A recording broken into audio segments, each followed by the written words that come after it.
What's the story? Welcome to the first tutorial video I'm going to be doing, just because I had a couple of people ask me how I go about doing certain shorts and all that sort of stuff, so I thought I'd run through just as the first one some of the settings I use for editing shorts. So this is kind of doesn't apply for most of the platforms, you know, YouTube, Instagram, TikTok, and Hover. One of the first things straight away though that for these different platforms you have to bear in mind when you're creating shorts is the limit in the length. So for YouTube, if it goes over a minute long, you won't be put into, it won't be like kind of, it won't be put into the shorts feed. So it'll still be uploaded, but it won't go into the shorts feeds.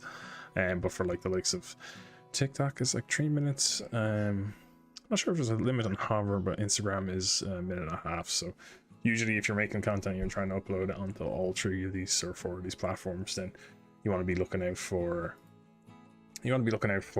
the length. Now you can always break it up as well. That's always an option. You can always break it up into multiple parts if you wanted, but we all know nobody likes looking at different parts of videos. You know, it cuts out after 30 seconds, like move on to part number 2. So first of all, I'm just going to run through what I have set up for my project properties. Now I'm using Sony Vegas 15 Pro.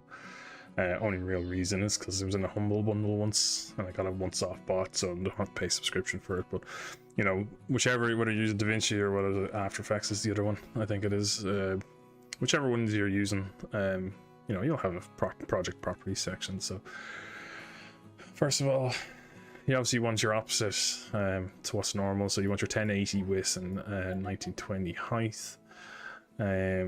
Frame rate, I like to have it about 59.940. Obviously that's kind of this subjective, you know, whatever frame rate you want to use. Well, maybe you can't record in that the high quality or anything like that.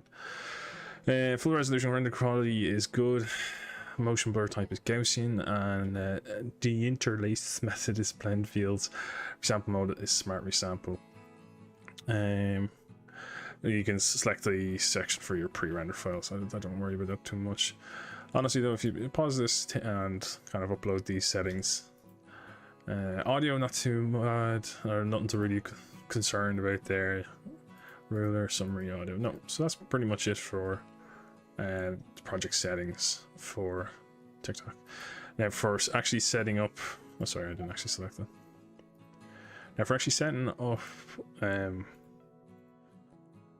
up how you like your TikTok to show, you obviously add some audio and video tracks. And for me myself, I'll start off though about three video tracks in total. Sometimes I'll have more depending on how much I am actually. It depends on how much editing I plan on putting in, and then I will go for one. We need 1 or 2. We'll go for 2. Over 2 audio tracks. I'll explain them now in a second. So let me just show all these tracks in a line. So the first video track, main one, you're going to be tied to your clip. So you're going to have your video track, you're going to have your audio tracks that are most likely going to go here and here. So if I just grab, so once you have your file selected, you import it into your program. You're going to place it on one of your video and audio tracks like this. How I tend to piece this all together is I like to have your base video track, which has the actual gameplay you're kind of looking at, a background one for kind of give a blurred background, just because I don't like the kind of aspect ratio if you try to go full screen with just that, just your main video. A camera one, and possibly a health bar, so I might have to add another video track here depending on your game you're playing. I kind of like to show the health bar for Apex, but sure, we'll get started here anyway. So you click on this little hamburger menu and it brings you track motion. Now once again, depending on what application you're using, you might have to have a quick look around for this, but I imagine all of them will have, like, they might be hidden like in a different section or something like that. They should all have these pretty basic functions. This is all track motion is you're controlling where that video file is on the screen. So for Vegas anyway, if you right click, you can always restore box and then go back, it'll go back to the original. So for this, I tend to just grab the right top right hand side corner and expand it. Now it's hard to see, sorry, I'll make this bigger again. So all I've essentially done is, you know, you can choose how much you want. Usually when you see people like, this is fine uploading it at this with this kind of aspect ratio, like it still works, you still see the full thing. I just like to have it a little bit tidier. So what I do is I make my first kind of like the gameplay section about there. I kind of cut out my cam here because I know I'm going to be putting the cam back up here. So that's the first section done. You're gonna right click on your actual video file, go to group, remove from. So this just separates your video file from your audio track. So I'm just gonna make a copy of that. So this is where you might need to move your tracks around a little bit, right? So this is done in layers. Sorry, taking the track. So you know, whichever video track is on the top layer, it will show that on top of the subsequent layers. So I actually, because I want this layer to be my background, I'm actually going to grab one of these video tracks and move it below the 2 audio tracks. It doesn't have to be below the 2 audio tracks, I just do. Doesn't matter once it's on the bottom of the video tracks essentially. So that means everything else is going to sit on top of our blurred background. So taking a copy of our video file, paste it down here, make sure it's lined up. You should go into the same line. It clicks together quite nicely. So after this, you won't see it because I'll show you now why. You won't actually see it just yet, but if you mute your gameplay video track, there it is. Because we just copied it now, but we haven't copied over the change in kind of ratio that we did on the first one. So from this, so sorry, on the new one for the background file, there probably is. Can you rename these? I actually never. Yeah, you can rename them. So if you wanted to, might make it a bit easier for yourself as you're kind of getting the hang of these, you know.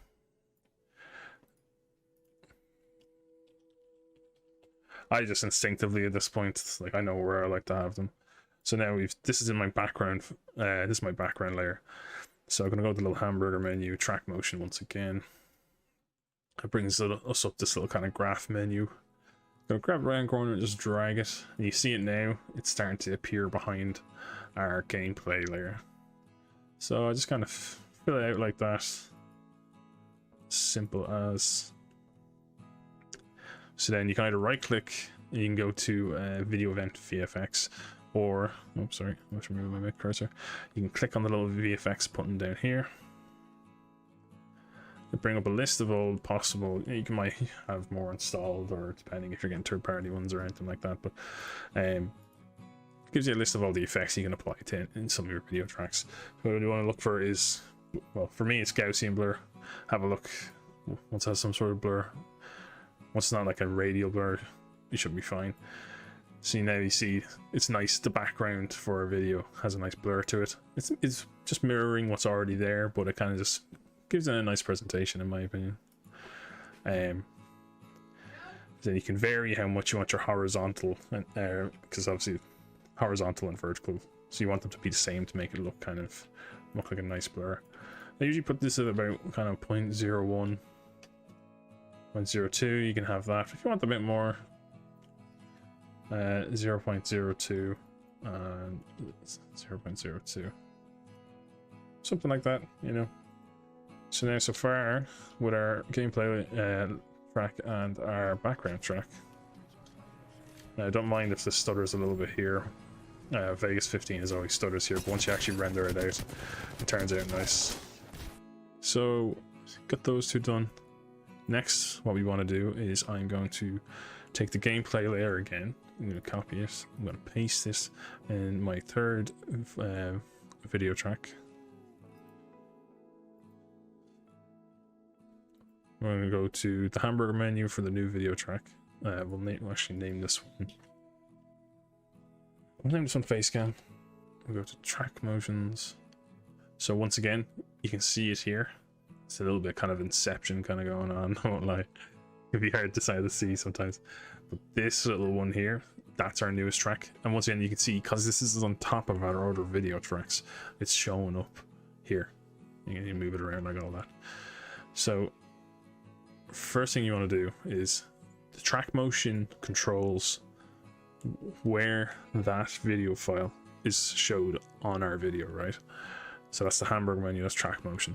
Now this here for Vegas, it's always on the top right of the file, event pan / crop. Now I think you can actually get it through here. Yeah, it's video event pan and crop. So whatever program you're using, just look for pan and crop settings. So you want to click on that little menu or right click and go to it.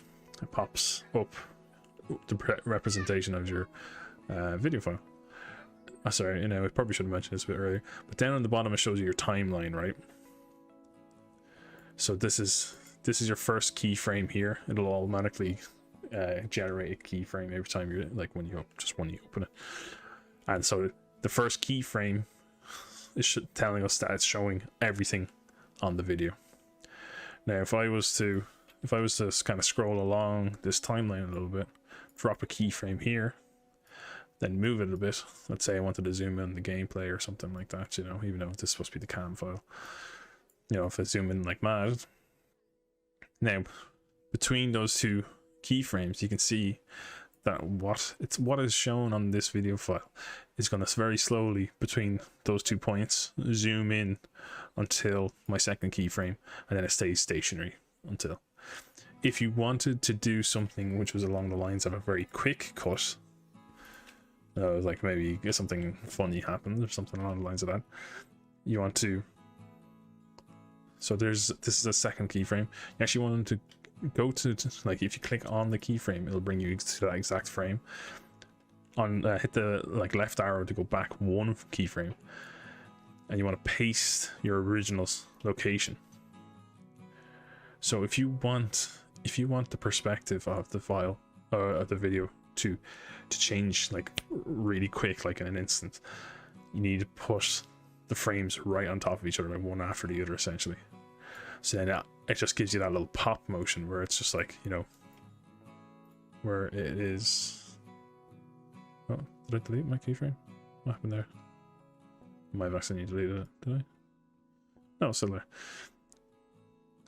So it just gives you that bit more of a kind of impact when you swap to it. Sometimes the slow zoom actually works better for certain situations and stuff like that. But anyway, we'll delete those keyframes, and we're just going to. This is taking a lot longer than I expected. I'm going to show you my process for just editing my cam. So once again, this is the whole idea of the event pan and crop, is that we select which part of the video, or if you put up an image, like if you have like a single like a PNG file or something like that, you can choose which part of that you show through event and crop as well. So you're going to grab your top left hand corner, you're going to kind of fit it to your kind of face cam. So once again, you can see on our preview, I now have on my top video layer of my face cam here. Now you want to make sure you don't accidentally, what I've done in the previous times is where I've accidentally put my kind of keyframe somewhere in the middle of the file instead of at the beginning. So what that tends to do, I'll give you an example here. So let's move that back there. So what tends to happen there is you'll see it slowly zooms in like that. So all you need to do is just go back to your event pan and crop, go up here, delete your initial keyframe. So now that we have that video file kind of narrowed down to just our face cam, we actually want to move it to the top of the screen. So on our face cam menu, hit the little hamburger menu, track motion. By the way, I call it hamburger menu because somebody said that to me once in college, explaining like a program. And it's stuck with me ever since. No, it wasn't even to do with Vegas. It was just like a, it's just like a, I don't know what it was. We were learning something anyway, and they were like, "Yeah, click on the hamburger," and I was like, "Hamburger menu?" She's like, "Yeah, like the three little lines on top of each other." I was like, "Okay." So it's stuck with me ever since. So here's an example of I didn't put my. Oh no, I think it is. Are we good? Yeah, no, we're good. We're good. So now, after moving my cam layer up to the top, you now have a nice and tidy little clip.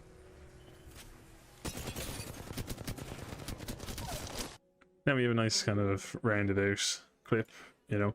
Now in one of the next videos I'll show you how to just save some presets, because trust me, once you have your presets all saved and you've done all that kind of grindy part of it, it'll just become a breeze.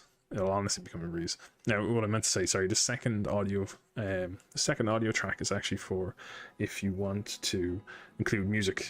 Throw the music in there. Usually you have to turn down the music quite a bit, so you have little volume sliders here, or on audio tracks you have this little gain option here. You can slide up or down. Once again, it might be a bit different for your program in particular, but most of them you'll have some option to turn down the volume.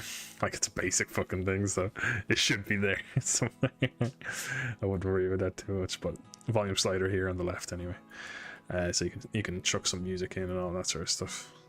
Right, so that's kind of it for most of the basics. What I actually have forgotten is your render settings. So at the beginning I showed you my project settings, but you actually need to set up your render settings as well. So for me, for my shorts, I've selected Magix AVX AAC MP4, and if I sorry, just to show you what it looks like. So for Sony Vegas, now this part might be a bit, depending on your software, I don't know if it'll have all of these formats installed already. So this is part where you might need to search up a decent template for your software. But for me, for Sony Vegas, it's Magix AVX AAC MP4. And from there, I've created my own one. So that's why Shorts shows up here. But from there, you can just take... You can take whichever one. You can take like an Internet HD 60 FPS, something like along the lines of that. But I will show you. So if you click on that, and then you can click on Edit Template. And so I essentially just put in custom frame rate, because that's going to match it to this, which is the same as our project settings. Our width, once again, 1080 1920. Pixel aspect ratio 1000, maximum 40 million, and then 20 million pps for the variable bitrate. Encoder is NV encoder. Preset default RC VBR. Now audio, once again, you don't have to mess around with, and project and system you don't really have to mess around with. So once again, you can pause this and copy those settings over. You click OK. Now you've your template there. So you render out your video. Simple as. Yeah, I hope this was somewhat helpful. If you have any questions, leave them down below, and be sure to drop a like if it was helpful. And if there's anything else in particular you want to look at, or want me to kind of go through how I would go about editing things or anything like that, let me know, and I shall make another video on it. So yeah, appreciate you. See you next time.